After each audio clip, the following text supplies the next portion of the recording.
All right, Kevin back with you for another episode of the $1 Million Relationships Podcast. And today I'm here with Terri Lonowski. Terri, welcome. So awesome to have you on the show today. Kevin, I am so excited to be here. We had a conversation a couple of months ago now, and I've been eager for us to connect again. So today's a Yes, special day for me. I can't believe it's been almost 2 months since we last spoke and stuff. And uh, Yeah, and yeah, I have been really looking forward to this conversation today and doing this interview with you today because when we spoke before you just meet people that you just really connect with, and you yeah, were definitely one of those people and stuff. And I want to start off by just giving a quick shout out to Marcus Newcomb because Marcus was the one that introduced you and I. And without him, we may have never even met. And I am so grateful to him for introducing you and I, and that we got to connect. And I've been looking forward to this interview. And of course, what a testament right there to the power of yeah. right relationships, which of course is what this podcast is all about. And so I'm looking forward to this. Uh, Why don't we just start? I'll just ask you a real simple question to start with, okay. Terri, and we'll get rolling. What do you do and who do you serve? Oh, thank you for asking that. And I too want to chime in and give Marcus let's see, a note of gratitude. So we'll start with that. And my body of work is called soulful listening. So what I do is I share with people a way to connect on a deep level that's so needed today. And it's not light and fluffy. Sometimes people think soft skills are hug a tree fluffy, and there may be an element of that, but it really affects the bottom line. Any really good sustaining relationships and business growth are based in high quality relationships. And communication is part of them, and listening is a huge cornerstone to that. So Amen. that's what I help people to do through a 5 element approach called soulful listening. Okay. So what inspires you most, Terri, about the work that you get to do and the impact that you get to make?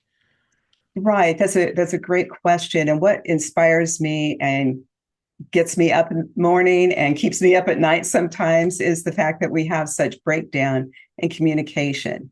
And there's such a hunger for connection. And it affects all areas of our lives. And I feel that I have this gift to share with people that was initially inspired by my grandma Helga, and we might talk about her a little bit later on, but it's evolved through my lifetime. And it really includes wisdom from her. And it's also married with neuroscience. And so it's really a powerful gift that has the ability to be a game changer in our lives and in our business. Yeah. Yeah. It's interesting because I am really, I get to be, I just think about my life and and without sounding, I don't want to sound conceited or arrogant, but I just feel like really lucky, really blessed to be able to get to be me. And I get to just be this connector and conduit of trust for so many amazing entrepreneurs. Mm. And I love talking with entrepreneurs. I mean, my goodness, we've released 350 plus episodes of this podcast now. And and it's interesting that I've been putting myself for years, I mean, gosh, at this point, I don't know, 22, 23 years, putting myself in rooms where I could meet the right kind of people and stuff. Yeah. And a lot of entrepreneurs, they network and they haven't had a great experience, especially if they kind of maybe are a little bit shy, or maybe they're more introverted and stuff, and they think they need to carry a conversation. And Mhm. I can tell you from my own experience, because I used to be more introverted. And until I figured out that, you know what, I don't have to carry a conversation necessarily at all. I just need to ask a good question and get them talking, and then just listen to what they're talking about, and then ask more questions from there, and it'll just keep them talking. And it what I've found out in doing that over the years, because I've had people comment to me that, like, Kevin, I have never had anyone make me feel so seen, heard, and understood. and just Mm. by listening, you know. And so speak to that a little bit, because what you talk about is like so important, and yet it can also kind of maybe relieve a lot of people's anxiety around this whole networking thing, and feeling like they need to carry a conversation. They got to Yeah. talk about something, you know. Right, right. Well, I'm going to recap one thing before I go further, and that's the fact that we as humans thrive when we feel seen and heard and supported by others. Yeah. Absent of that, we fall short of fully expressing our gifts and abilities. So I want you to sit with that for just a second. So, what you talk about is very powerful. And the quality of question we hold really, really inspires the solutions of today and tomorrow. Yeah. Yeah. Yeah. And, you know, in order to like communicate on this deeper level, which I call soulful listening, we really need to be able to be fully present. Mhm. And oftentimes when you go into a networking situation, you know, there's some angst. You're kind of on stage, so to speak. But if you can slow it down just a beat and become present, take a couple of deep breaths and realize that everybody there is there for the same reason. So there's our connection point from the get-go. Mhm. Yeah. Yeah. So now I'm really curious. W- what is the result? Well, first of all, how long have you been doing this kind of work, Terry?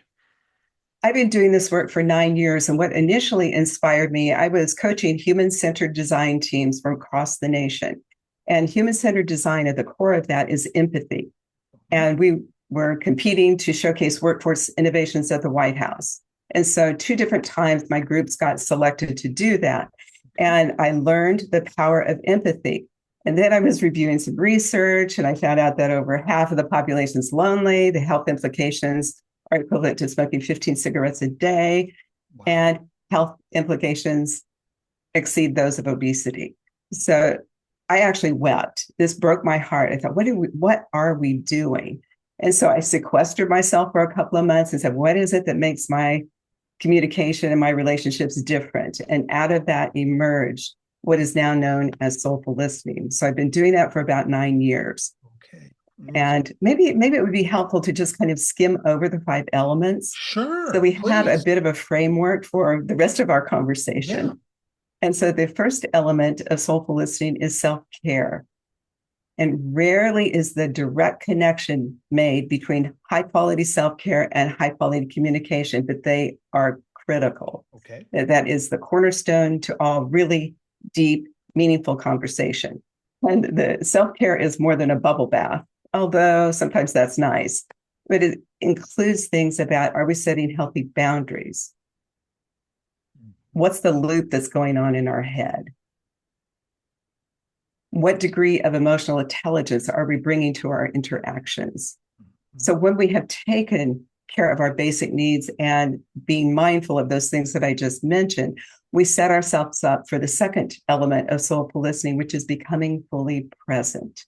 Okay. And oftentimes we can almost sense a thought bubble above a person's head with all the things they're thinking about. We feel it. We feel it. Yeah. But sometimes, becoming present can sound a little abstract. So I would like everybody right now to join me in just taking 3 intentional breaths. Okay. And first, notice what your body feels like right now. Notice where you're holding your tension. Now, exhale and then breathe in 2, 3, 4, and hold. And then exhale. Again, in, hold, and exhale. And the third time, in, hold, and exhale. Wiggle your toes. Notice your body now. We're all a little more present now. And so when we take care of ourselves and become present, we're set up for the third element of soulful listening, which is quantum listening. So if active listening and empathy had a love child, it would be this element. And it's where we listen all in with every fiber of our being, with all of our senses and beyond. And when we connect on this deeper level, we often gain insights into how we might be helpful to another, especially if they do, like you were suggesting, Kevin, having high quality questions in their back pocket that they can ask to generate a conversation where we can get to know another person on a deeper level and to also find out how we might be helpful to them, which is the fourth element of soulful listening, inspired action. Okay. And that's when we take action based on this kind of a conversation, no strings attached. We all have access to resources that can be enormously helpful. You speak often about the connection from one person to another and how that ripple effect occurs. We all have some connections that we can share with others. Yeah. And then the fifth element is where we tie it all together and we circle back to that person. It's called the feedback loop. And we let them know, hey, I heard what you said. I'm making a call on your behalf. I'm going to set it up. I'll connect you on LinkedIn, whatever that is. But as these 4 or 5 elements repeat themselves, it embeds integrity and confidence within relationships. Yeah. And when you re-enter into a conversation with a person like this, your guard's down a little bit further. You really have access to more of your intelligence. It's a safe environment. You have trust. And so then you really, tie in the neuroscience, you're able to access your higher reasoning, the prefrontal cortex, when we're in this safe container. And therein lies innovation, trust, and a beautiful spiraling up of a relationship. Yeah. That's really powerful. That is really powerful. And, you know, so now I'm curious, after having you share that, and we don't have to name names here or anything if you don't want to, but what's a result that you have helped a client of yours get that you are just incredibly proud of by just doing what you do, Terri? Okay, there was a CEO that was in Scottsdale, and his company had grown from 100 to 250 within a year. So he Wow. reached out to me. Yeah, he reached out to me and he said, our leadership, we're having breakdown in communication. We're having hard feelings. We're missing our deadlines, and we have miscommunication. Okay. And so what I ended up doing was this really struck me. I thought, this will require more than just a keynote. And so I went in and I spent some time in the organization, and I just did that on my own. We had contracted for a couple of things. And then I said, I'd like to just visit with some of your staff at all levels. I don't even care who they are. And so I got a sense for what was going on, where the breakdowns were happening. So then I had an entire half day with leadership, and I could use real examples from their own organization. And I, of course, shared the 5 elements of soulful listening and how that wove in to their exact situation. And then at the end of the week, I did a keynote for all of the staff. So they had the common language, and then the CEO reached out to me, wrote a testimonial, said that, how powerful that was. And it helped them to understand one another better and bridge the breakdowns in communication. Yeah. Wow. Wow. Wow. Wow. Wow. So that's always a communication right there. Mm-hmm. Or lack of communication, or just a breakdown in communication is what has just such a negative impact on so many relationships. And we're not just talking business relationships either, Right. Right. we're talking any kind of relationships. And so, what are some of the signs that people might like be dealing with when they're thinking like, what, man, maybe Terri might be able to help us out and stuff? What are some of the things that people might be, facing? Right. So if they're, like if it's an organization that really leans into innovation, to be part of their business model, and that's what they really are offering, it's very important to have a safe container where that messy innovation can occur. Okay. You don't have to have the exact answer on the front end, but you do need to have the safe container where people can bounce these ideas quickly and robustly and really tap into their inner inner knowings and genius that oftentimes is constricted and held close to their hearts, especially, if it's a really um, talented employee. Okay. They know how to play the game and do all that's needed to check the mark and get a good rating. Mm-hmm. But in order for them to feel valued, that has to happen first for that really deep innovation to emerge. Okay. Yeah. Okay. Yeah. So having this way of listening and then taking action. The last thing that you want to have happen is somebody that has, become vulnerable and come up with this really great solution and no action is taken on it. Yeah. Or action is taken on it and that person doesn't know because they will shut down. They will shut down. Mm-hmm. So that's yeah, that's one thing that kind of excites me about being able to share a way of holding the space for possibility. Yeah. And in order for a person to do that, they have to come to the interaction kind of from a cup that's pretty full.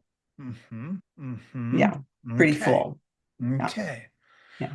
Well, okay. And I do have a personal one that not personal for me, but you ask about how does this play out with, other kinds of relationships. Yeah. Yeah. So there was this award-winning National Geographic photographer that I had met many years ago. And then he, a year ago, wrote me this long note. He and his romantic partner, they had come together late in life and were having this great relationship. And then she was diagnosed with cancer and he was her caregiver. So what he wrote to me is that they had been following soulful listening. They had been implementing that in their lives. And as a result, they had deeper, more connected conversations than they ever had. And without this, that would not have happened. Wow. So that was pretty powerful. Wow. That's got to make you feel just so amazing, to be able to have that kind of an impact. And Yeah. I mean, man, that's just talk about incredibly rewarding, Yeah. So, Yeah.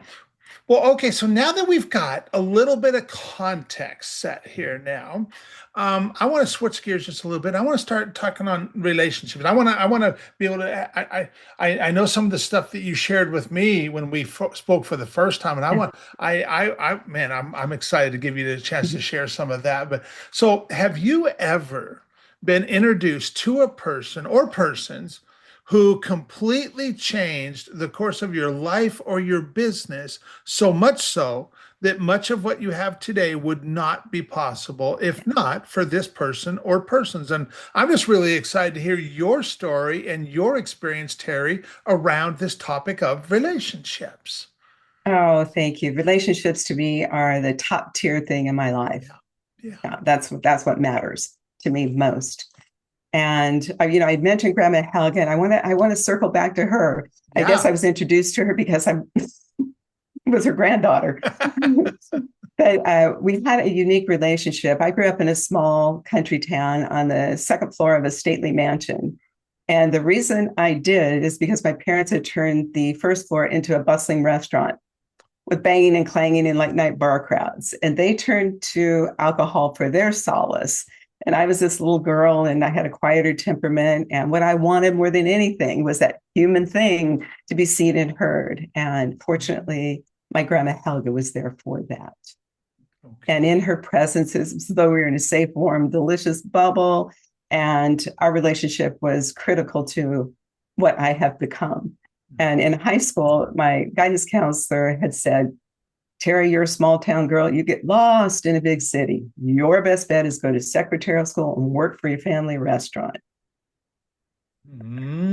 Well, that would have been a death sentence for my spirit. I went to Grandma Helga, shared the story. She presenced herself and she said, Terri, look at all I've done without education. Think of what you can do with it. And in that moment, the trajectory of my life shifted forever. And I ended up at the university. I got a master's degree. 10 years later, I paid off the student loans, but it was Grandma Helga and her ability to see in me that which I could not see in myself. And she did not support me financially, but she did emotionally. And sometimes that is the greatest gift of all. Awesome. Awesome. And I know you have two more people that you want to talk about and honor too. I do. I'm going to shift to someone that was in my professional life, and Okay. his name is Bill Cox. And he was kind of a mentor for me along the way. And we were in professional organizations together, and I got selected through his recommendation to be chair of the American Counseling Association Foundation, which is the uh, financial component and the of the American Counseling Association, representing about 50,000 professional counselors. Okay. And so at the table, there were 6 people. All of them had a PhD but me, and I was the chair.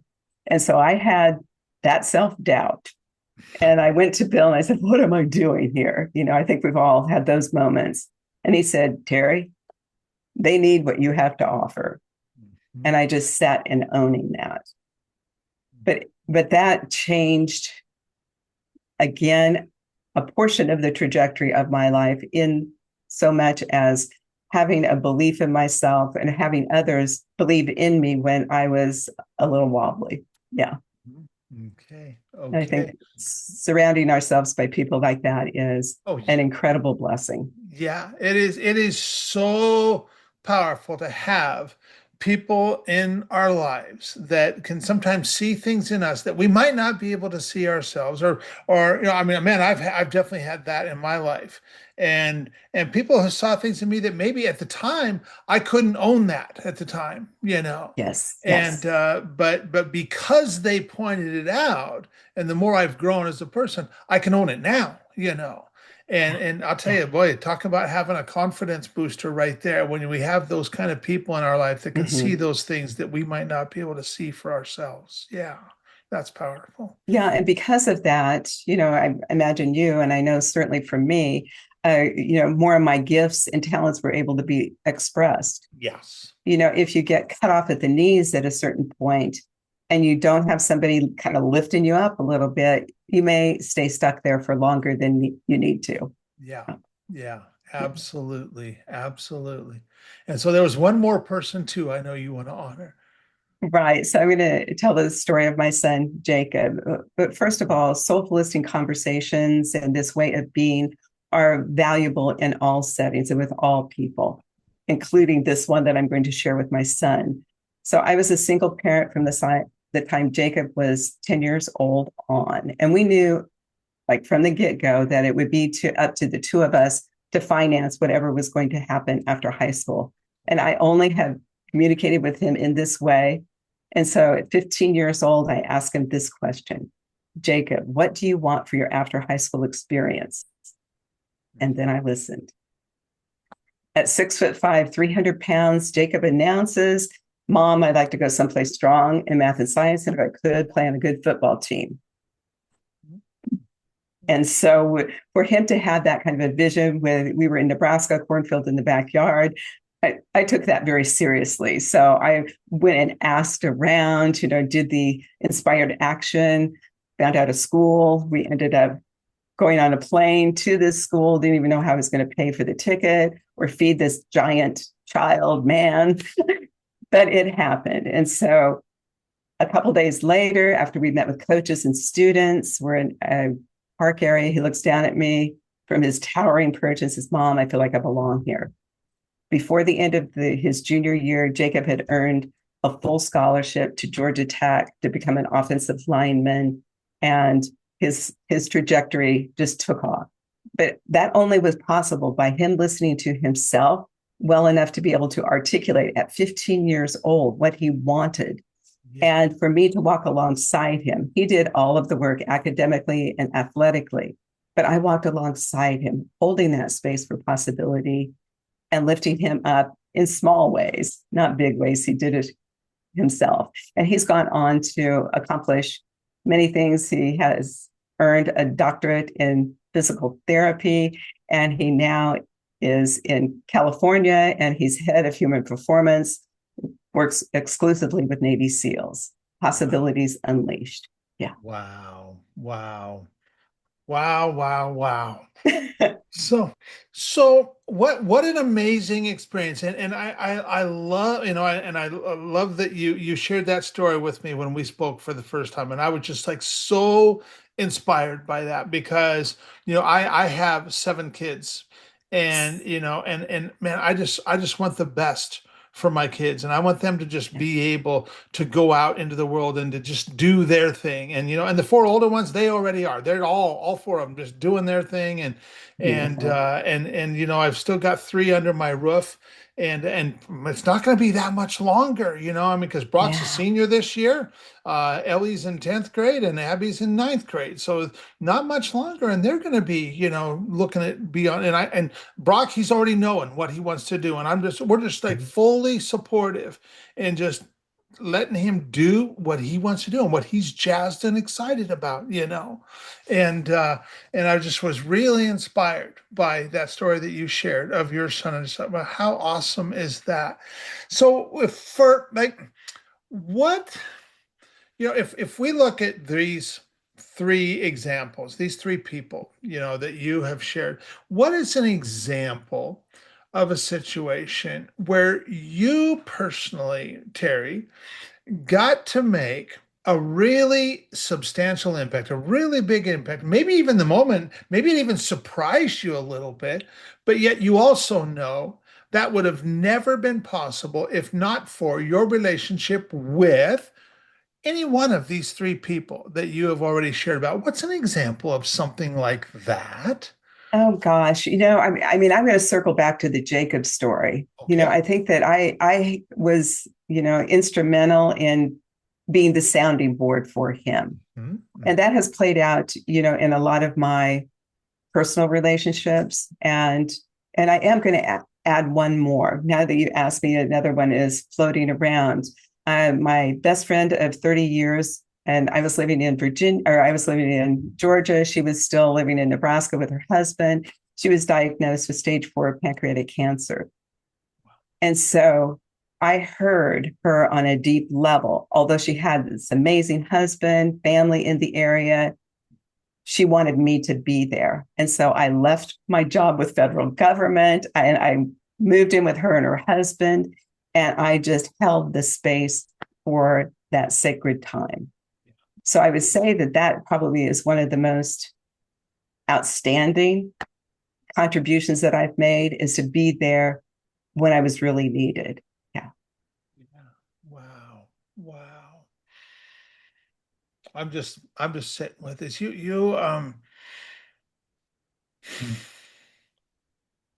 So for anyone that's listening to this right now, Terri, and thinking to themselves, man, wow, Kevin, I really appreciate Terri. I love who she is. I love how she shows up. And I am just really, what she has shared is really resonating with me. Yeah. And for anybody that might be thinking that, any resources, any websites we can share with folks? Sure. I mean, I love to connect with people on LinkedIn. So that would be one way to make a personal connection. I do have a website and it's soulfullistening.com. Okay. Another place that you may want to find out just a little bit more about this methodology would be from my TEDx talk. Okay. Okay. And so those things are easily available and, I don't know, pretty effortless to find. Yeah. Yeah. Yeah. Well, and I'll make it really effortless because we'll just include all of that with the show notes with the Oh, interview. thank you. That's And wonderful. and I'll tell you, when you had shared your TEDx talk with me, I was like, I was really blown away because I was like, wow, at least at the time I'm looking at it, you've got 157,000 views on that, and right now there's like over 200 comments on it too. So you've definitely made an impact with your TEDx video, Terri. And so, Thank you. Thank you. yeah. And That so, was, yeah. well, any last thing that you feel led to share before we call it a wrap? Yeah, I would just share this one thing. Before you enter a high stakes conversation or one that really matters to you, just slow down, just a beat, take a big breath, and be available to listen. Yeah. Yeah. Yeah. Yeah. Amen. Amen. Well, I want to thank you so much for taking the time to have this conversation today, Terry.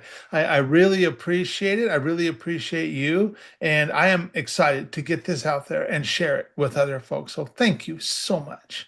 Thank you so much. This has been delightful. Absolutely.